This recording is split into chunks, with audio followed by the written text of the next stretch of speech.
Donc SOS Médecins est une fédération qui regroupe 63 associations sur l'ensemble du territoire français, dans les grandes et moyennes agglomérations, on va dire. On est à peu près 1300 médecins au total sur l'ensemble du pays. Notre rôle, c'est de s'occuper des soins non programmés. Ce qu'on appelle les soins non programmés, ce sont les demandes de soins qui doivent être traitées dans la journée, plus ou moins des degrés d'urgence. Donc notre vocation à nous n'est pas de suivre des patients sur le long terme et de suivre des maladies chroniques et revoir les patients et les accompagner dans la durée. Nous, notre vocation, c'est de pouvoir être présent à chaque instant sur une demande ponctuelle.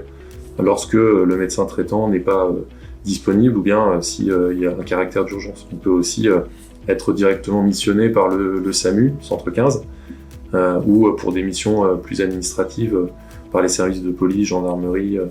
On peut travailler en collaboration avec des structures telles que le CHS, le centre spécialisé en psychiatrie à Bassin, qui peut nous demander des choses. Ce sont des soins qui sont ponctuels sur un motif donné et qui sont à faire dans la journée. Moi, j'exerce à SOS Médecins Chambéry depuis 2014.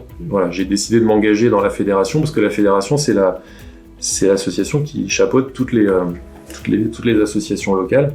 Et c'est elle qui permet aussi de défendre ce qu'on fait, expliquer nos missions en fait à ceux qui décident, c'est-à-dire les parlementaires, le ministère bien sûr, les syndicats qui peuvent après porter aussi nos propositions. Voilà, la fédération, elle a ce rôle-là, un rôle un peu politique de pouvoir nous défendre et défendre le travail que nous faisons parce qu'on pense qu'il est utile. La visite à domicile progressivement disparaît du champ médical, ça devient très compliqué maintenant d'avoir un médecin qui se déplace à domicile. Nous, on défend cette pratique-là.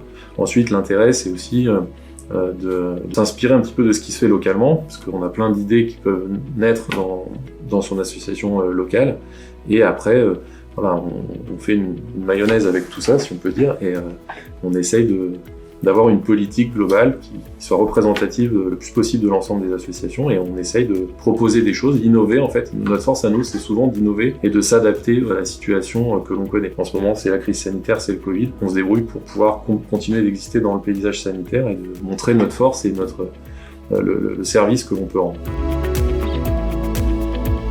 Là, la deuxième vague est clairement là. Depuis 15 jours, presque 3 semaines, on voit une accélération de l'épidémie, ici aussi en Savoie.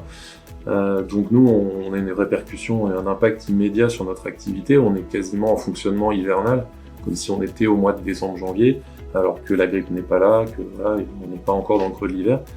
Donc on a un petit peu de mal à répondre à toutes les demandes parce que voilà, il y a beaucoup de gens qui sont contacts de sujets Covid, il y a beaucoup de gens qui ont des symptômes qui sont en général pas trop sérieux, surtout sur les gens bien portants et jeunes, mais qui ont besoin d'être vus, besoin d'être testés, et l'accès aux tests est très compliqué en ce moment, donc c'est pas simple. En ce moment, on essaye de s'adapter, de fournir le plus d'offres de soins possible, mais c'est vrai qu'on est en tension.